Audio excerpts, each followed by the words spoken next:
Isu perombakan kabinet menguat kembali, padahal masa pemerintahan Presiden Jokowi tinggal tersisa 2 bulan lagi. Apa urgensinya? Apakah isu reshuffle muncul sebagai bagian dari upaya Jokowi pasak kuda-kuda untuk mengkonsolidasi kekuatannya usai nanti tak lagi menjabat sebagai presiden? Sudah ada politisi Partai Gerindra Immanuel Ebenezer, juru bicara PD Perjuangan Ciko Hakim, dan juga pengamat politik dari Lingkar Madani Indonesia, Bang Ray Rangkuti yang sudah bergabung di studio. Terima kasih Bang Ray. Sama-sama. Selamat sore Mas Ciko, Bung Noel. Terima kasih sudah bergabung bersama kami. Selamat sore, Ciko, sore Cynthia. Ya, selamat sore Mas Ciko. Ini sudah mencuat, isunya terus bergulir soal reshuffle kabinet. Kalau dari PDI Perjuangan sendiri, informasi terakhirnya seperti apa? Khususnya soal Yasona Lawli. Ya, justru kami lebih banyak mendengarnya dari media ya. Dari media beberapa kali memberikan pertanyaan pada kami, baik itu pada saya, atau pada Pak Hasto, atau pada teman-teman yang lain, senior-senior saya juga di PDI Perjuangan. Namun kami belum mendapatkan informasi yang resmi, misalnya dari lingkaran istana misalnya, atau dari orang-orang yang duduk di dalam kementerian dekat dengan presiden. Jadi artinya bagi kami ini suatu hal yang juga tidak kami permasalahkan.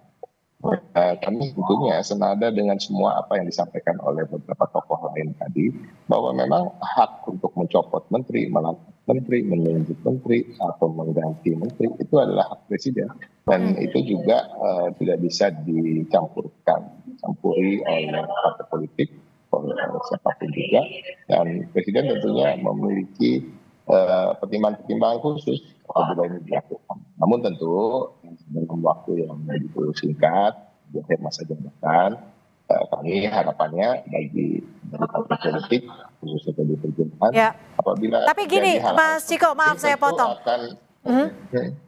Jika menurut Anda tidak masalah, tapi menurut Anda urgensinya ada tidak?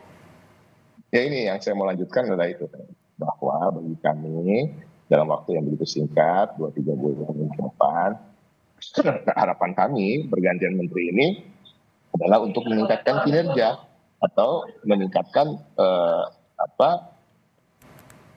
sumbangsih atau kerja-kerja yang terkait dengan kesejahteraan rakyat. Kita tahu permasalahan-permasalahan utama kita sekarang adalah permasalahan ekonomi bagi masyarakat. Kita tahu harga bahan pokok yang begitu tinggi, kita tahu kesulitan mahasiswa-mahasiswa kita untuk membayar uang kuliah misalnya. Kita tahu juga begitu tingginya dolar terhadap rupiah dan sampai hari ini turun-turun. Nah, ini yang seharusnya menjadi prioritas. Tapi kembali lagi, dan kalau ada pertimbangan-pertimbangan lain yang tidak terlihat oleh kami, oleh masyarakat, ya itu kembali lagi adalah hak seorang presiden. Oke, saya ke Bung Noel. Bung Noel, ini kan ada rumornya Presiden mereshuffle untuk mengakomodasi Prabowo. Atau Anda melihatnya betul tidak seperti itu? Ya, kalau ditanya mengakomodir Prabowo, emang Prabowo apa, orang baru jadi presiden, nanti udah jadi presiden kok dia. Tanggal 20 Oktober nanti tinggal dilantik, apa yang mau diakomodir lagi? Itu loh, dia sebagai presiden hari ini secara de facto. Itu nanti 20 Oktober secara definitif sah dan dilantik. Nah, persoalan pergantian dan reshuffle kabinet kan tadi sudah disampaikan oleh Pak Presiden ya, Pak Jokowi. Itu tergantung kebutuhan. Kedua, disampaikan lagi bahwa ya saya punya hak prerogatif. Dan 3 yang gak kalah penting, terkait reshuffle itu sudah ada di meja presiden. Jadi siapapun diganti dia tinggal ganti aja sih. Nah, kebutuhannya apa? Pertama itu. Kedua, rasionalisasi untuk mengganti juga apa, apalagi dengan last minute pemerintahan begini ya.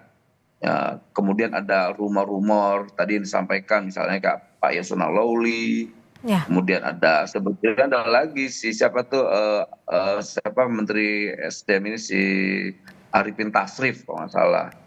Itu kalau saya malah 3 yang sama Menteri Kehutanan tadi, Siti Nurbaya. Bukan Bahlil, kalau Bahlil memang pasti ada pergeseran doang, bukan reshuffle. Tapi yang rumor di luar itu kan 2, Arifin Tasrif sama Yasona Lawli yang kita dengar. Ini sepertinya isu ini hanya mengeskalasi konflik antara Bu Mega dan Pak Jokowi. Dan kita tidak mau terjebak dengan eskalasi-eskalasi yang ada di luar sana. Makanya kita tidak mau fokus pada persoalan itu. Kita fokus nanti 20 Oktober bagaimana proses transisi ya dari Pak Jokowi dan Pak Prabowo itu berjalan dengan lancar. Itu Tapi kalau Anda menyebutnya eskalasi konflik Bu Mega dan Pak Jokowi, tapi kan Bu Mega sudah bilang bahwa hubungannya baik-baik saja.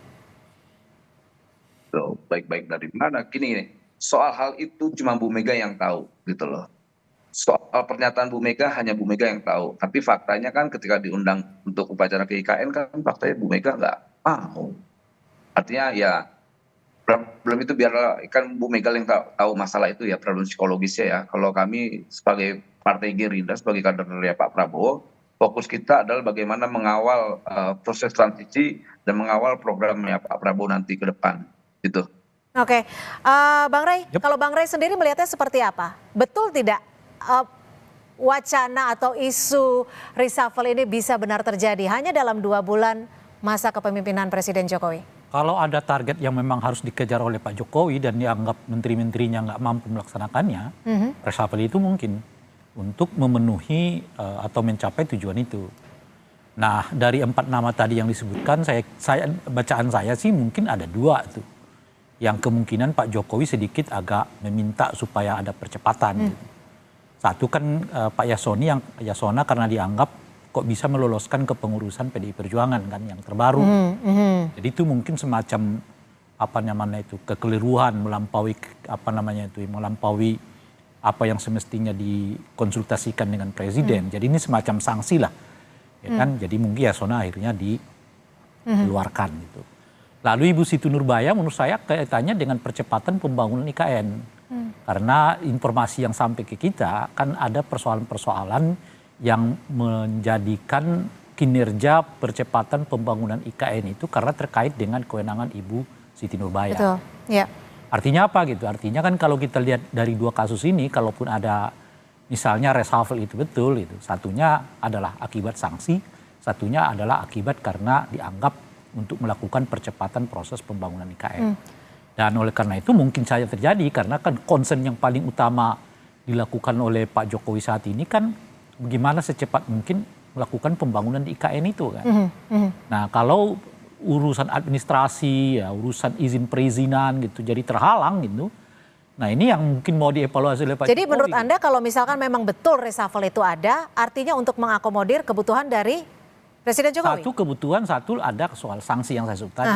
Karena mungkin yang dianggap Menteri Yasona tidak disiplin gitu ya atau apa gitu. Tapi itu juga bagian dari mungkin ya kan hubungan Ibu Mega dan umumnya PDI dengan Pak Jokowi ini kan kelihatan belum selesai gitu. Nah oleh karena itulah kalau misalnya akhirnya Pak Yasona tetap dipilih untuk dikeluarkan, bagi saya sih yang untung PDI Perjuangan sebetulnya gitu. Oke, coba kita tanyakan Mas Ciko, jika memang ada reshuffle dan terkena Menteri Yasona, bagaimana nanti sikap PDI Perjuangan? Apakah akan menarik seluruh menterinya dari kabinet? Enggak begitu, karena memang apa yang pernah Ibu sampaikan pada kader-kader kami, khususnya yang berada di kementerian, ketika misalnya terjadi perbedaan dalam pilihan pilpres antara kami dengan Presiden Joko Widodo dan keluarganya, Ibu menyampaikan bahwa kader-kader PDI Perjuangan tetap untuk berada di dalam kementerian karena memang sudah mengemban amanat untuk memberikan yang terbaik bagi bangsa dan negara, terutamanya untuk mensejahterakan rakyat, tentunya melakukan hal-hal yang terkait dengan pembangunan bangsa dan negara kita. Jadi ini adalah bagian komitmen kami dalam mengemban amanat-amanat yang telah diberikan oleh negara. Dan tentunya sebagai menteri yang berada di kabinet, menteri-menteri PDI Perjuangan juga bekerja secara profesional. Hubungan antar menteri dengan atasannya, sebut saja dengan Presiden Joko Widodo, kami tidak melihat ada permasalahan. Jadi kami akan menempatkan semuanya pada porsi-porsi yang sesuai aja. Bahwa apabila memang ada reshuffle misalnya, itu adalah hak prerogatif Presiden. Apakah ada persyaratan untuk dibicarakan dengan partai politik, misalnya untuk mereshuffle menteri? Saya rasa nggak harus ada. Dan kita akan tetap bekerja, menteri-menteri yang dalam kabinet akan bekerja kami kader yang berada di luar tetap fokus, khususnya menghadapi Pilkada 2024 ini. Oke, Bang Noel, tadi mungkin bisa ditanggapi. Kalau tadi Bang Rey juga menyebutkan bahwa mungkin saja ada sanksi sehingga akan berdampak pada Menteri Yasona atau kebutuhan untuk mempercepat pembangunan IKN dan yang mungkin saja berdampak pada Menteri Siti. Bagaimana menurut Anda? Ya, kalau soal Bu Siti Nurbaya ya mungkin aja ya, karena kita lihat terkait izin kehutanan dan sebagainya kan terhambat di Kementerian Kehutanan. Di sisi lain proses pembangunan percepatan ini kan harus berjalan agar ini bisa benar-benar dinikmati oleh rakyat dan bangsa ini semua. Nah, kita tidak mau proses pembangunan ini tersandra oleh persoalan birokrasi atau izin yang hanya menghambat lah. Saya coba mengutip dari apa yang Rey sampaikan. Tapi secara prinsip sekali lagi saya merujuk dari apa yang Pak Jokowi sampaikan. Tergantung kebutuhannya apa. Tapi tetap hak prerogatif itu ada di Presiden. Tadi disampaikan Mas Hasto juga. Dari dulu PDIP sangat memahami soal hal itu ya, hak prerogatif Presiden. Tapi sekali lagi saya sampaikan, soal reshuffle itu sudah ada di meja Pak Jokowi. Entah siapa yang direshuffle, ya Allah alam. Entah Pak Yasona, atau Bu Siti Nurbaya, atau Arifin Tasrif, atau Bahlil, atau siapalah. Gitu. Jadi 5 saya nih, bukan 4. Gitu. Tapi informasinya sampai di Anda itu kemungkinan reshuffle berapa persen? Ya, saya di atas 50 lah. 50-nya berapa, kalau sampai 51% kan berarti udah benar tuh.